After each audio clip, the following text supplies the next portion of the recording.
race fans, welcome to our first edition of This Week in the Valley. I'm your host, Matt Noonan. Coming up in this show, we'll give you track opening dates. We'll let you know results from tracks that have already opened. But first, we have another big announcement to make. As starting this year in 2014, we'll be adding some Western Pennsylvania tracks to the Ohio Valley Dirt Track Racing family. Starting this year, we'll be covering racing from Pittsburgh, Pennsylvania Motor Speedway, Lernerville, and Roaring Knob. So stay tuned for updates from those tracks all year long. And in fact, we'll be starting off this week with racing from Pittsburgh, Pennsylvania Motor Speedway. But now it's time to take a look at which tracks have opened and look at when the rest of our tracks will be opening in 2014. 5 of our tracks have already opened in 2014. Legendary Hilltop, Atomic, Attica, Roaring Knob, and just this week, Pittsburgh, Pennsylvania Motor Speedway have all dropped the green flag on their 2014 racing seasons. Several other tracks set to kick off their seasons this weekend, weather permitting. On Friday night, Southern Ohio, Midway, Moeller, and Jackson County will all open up their racing seasons. And then on Saturday night, Eldora, Tyler County, Fremont, Ohio Valley, and Skyline are all set to open in what is a very busy weekend of openings here. Next weekend, we'll see Lernerville and Limaland open up their seasons on Friday night, April 18th.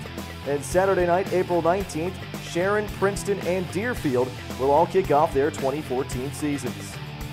Then on Friday, April 25th, Beckley and 250 Speedways will open up their seasons, followed on Saturday by Oakshade 35 Raceway and Wayne County. As we head into the month of May, 3 tracks debut on Friday night, May 2nd. I-77 Raceway 7 and Elkins will all kick things off. Then Saturday night, May 3rd, Brush Creek and Waynesfield will begin their season schedule. As we head into the month of May, 3 tracks debut on Friday night, May 2nd. I-77 Raceway 7 and Elkins will all kick things off. Then Saturday night, May 3rd, Brush Creek and Waynesfield will begin their season schedule. Then finally on Saturday night, May 10th, Portsmouth Raceway Park will begin its 2014 racing season.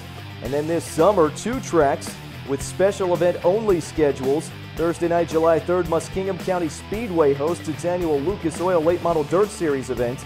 And then Wednesday and Thursday, July 9th and 10th, Expo Speedway will be in action for its annual events. So those are your track openings for 2014. Still plenty more to come from us in this edition of This Week in the Valley. Coming up, we'll talk to Brad McGowan from Atomic Speedway on the track's historic reopening this year. We'll also give you a look at our weekly schedule. That's all ahead on This Week in the Valley. Friday, April 18th will be history in the making at Tyler County Speedway.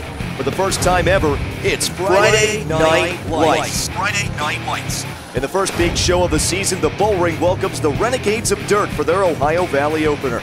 $2,000 to win in a battle of the best modifieds in the region. But that's not all. The Fast Track Northeast Late Models will also be in the house for a $1,500 to win special. General admission tickets are just $15. Pit pass is only $35. For more information, visit TylerCountySpeedwayOnline.com. 2 great series, 1 unforgettable night. Be there April 18th for Friday Night Lights at Tyler County Speedway.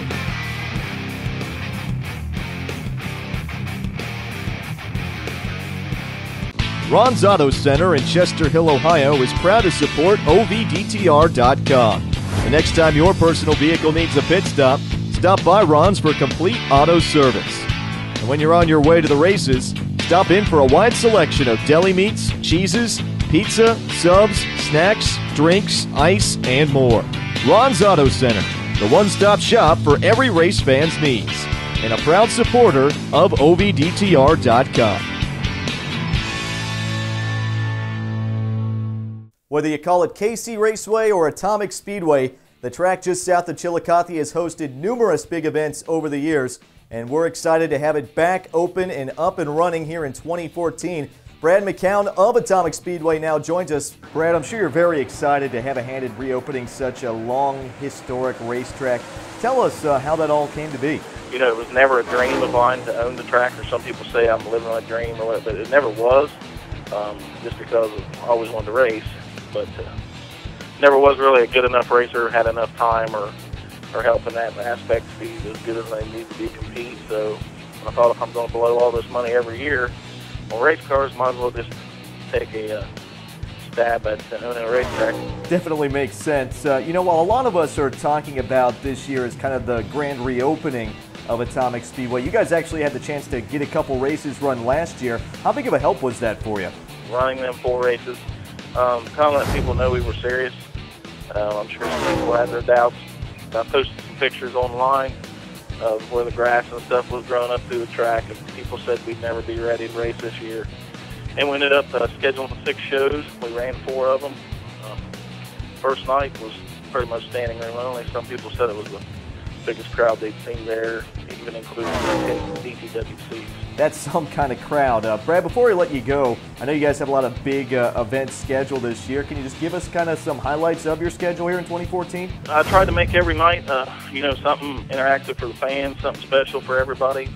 Kind of like our schedule. It's things from EMS and fire department night to Hall of Fame night is going to be a big night. We got a bunch of specials going on for that.